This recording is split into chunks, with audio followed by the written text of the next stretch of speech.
Hey guys, it's Jay from Skull Gaming Network. Welcome to another MLB Perfect Inning 2020 video.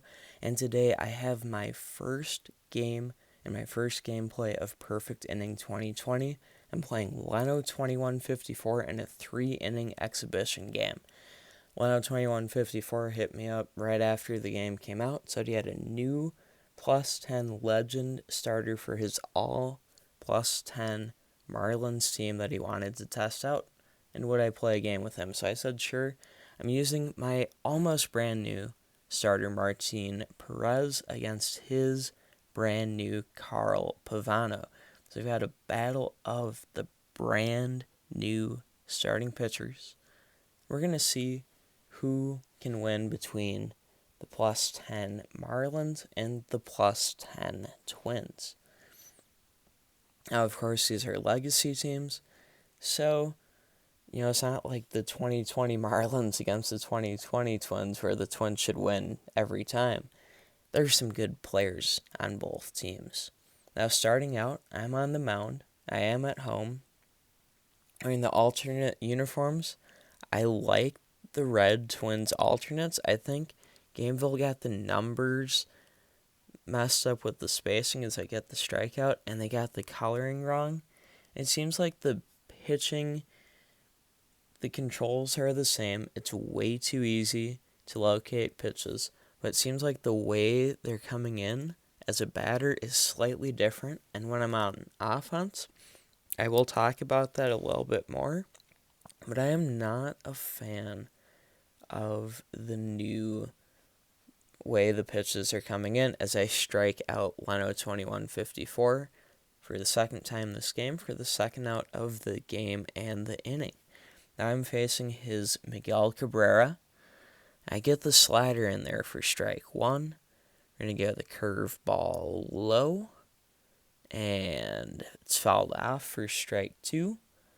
And on 0-2, we'll go the four-seam fastball. It's fouled off. Count remains 0-2. So, once again, we'll go with the four-seamer, this time up and away. And we struck him out to end the top of the seventh. And now we're here leading off the bottom of the seventh with Joe Mauer. Again, the red Twins jerseys don't have any number on the front, so that white number 7 merging into the TC logo almost looks a little bit off.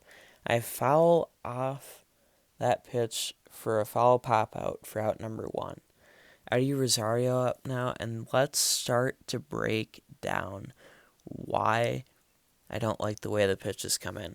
They seem very, very smoothed over, as opposed to the previous pitches, which had some dynamic breaking, a little bit more like actual baseball pitches. Because here's the thing, the way a baseball breaks and curves, it's based on the spin of the ball out of the pitcher's hand.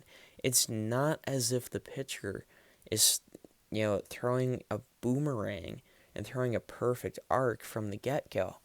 So in the 2020 update, it seems like those breaks that were pretty realistic and pretty close to actual pitch breaks, even if they were a little bit sharp and a little bit fast at some times for my liking, they were far better than this current system where everything's super smooth.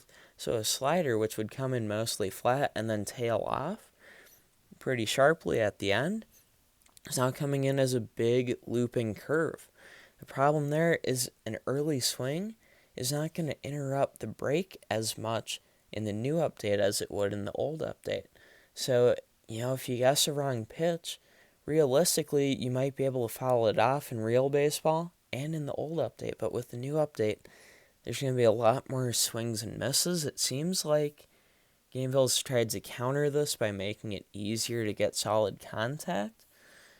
But what that's going to mean is that you have one of two corrections. It's either too defense-oriented, or you're going to have a ton of extra base hits and a ton of home runs. And, almost an inning and a half into this game, as I've quickly gotten 2 outs against Leno2154 here, it looks like it's skewing towards a lot of low-scoring pitcher's duels, which there were already a lot of those.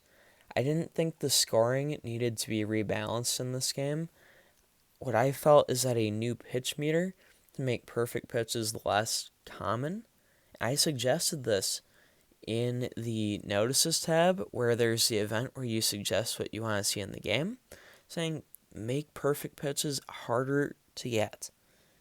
Because, okay, a plus 10 legend might be able to hit his spot better than most guys. But if you look at MLB The Show, not saying this game needs to become MLB The Show, but the best pitchers in the game are still only perfectly hitting their spot, really 5 to 10% of the time, I feel like. I don't have exact numbers, so don't quote me on that percentage, but when it gets down to it, that game is based on inputs, but it's difficult and there's multiple inputs where you can mess up slightly and you'll still get a good pitch location.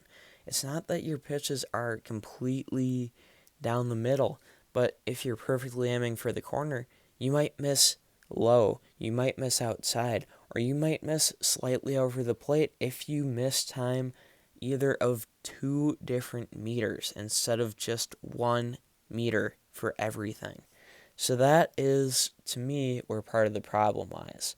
I like that MLB The Show has both a height and a horizontal meter, and I think it would be really easy for Gameville to implement something similar, even if Sony and EA have patents on their proprietary double meters, whether it's for kicking or PGA Tour golf, or again, MLB The Show. There's got to be an easy way to have a double metered pitching. Because if you look, I picked the pitch, and then all I have to do is get the line anywhere in the yellow, and it's a perfect pitch, or it's a best pitch. Like, that's so unrealistically easy. Increase the speed of the line, shrink the best zone, make the best zone super narrow, have a good zone where it won't locate perfectly, but it still won't show your opponent exactly where the pitch is going to end up. I think that would solve a ton of problems. But anyways, enough of my ranting about what I want to see different in the game. We're in the top of the 9th of a 0-0 ball game. 2 strikes, 2 outs. I struck out Leno2154 for the 5th time in the game. Now we're back facing Pavano in the bottom of the 9th. I think I got a hit off of him, but otherwise he's been a really nice pitcher, and he shut me down pretty well. So I'm going to start to take a couple pitches here. I take a curveball that just misses for ball 1, and then I swing through a pitch for strike 1. So 1-1 count here to Jorge Polanco. There's a pitch up. I move up to it, get a little bit lucky, to be honest, and that's down in the right center field gap for a lead-off double. So I have a runner in scoring position with no outs here. Trevor Plouffe up to bat.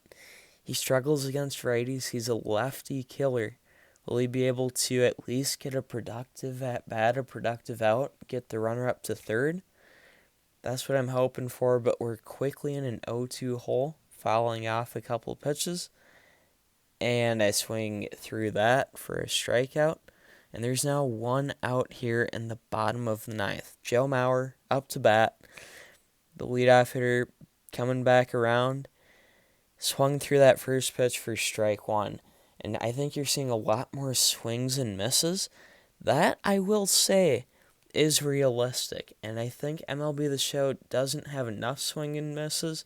So not trying to compare too much, but that part at least is okay. I'm just not a fan of how the pitches come in.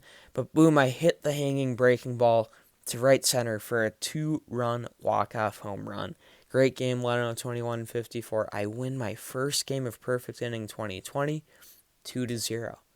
I hope you guys enjoyed this video. I hope you guys were happy that you were able to get some gameplay on the channel. If you were, be sure to leave a like. If you're new around here, subscribe for more MLB Perfect Inning 2020 content in the comments. Let me know What are your thoughts on the gameplay? Am I right or am I wrong? If I'm wrong, I'm willing to admit it. Just let me know. Let's have that conversation.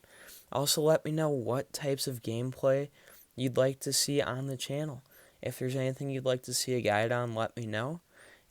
Either I'll make a guide or I'll pass it along to one of my other YouTube friends like Chose to Game or New England 4, who might be able to provide better insight, and have them make a guide on my behalf for you guys. But with all of that being said, that's going to do it for this video. Thanks everyone for tuning in, and until next time, and as always, peace out.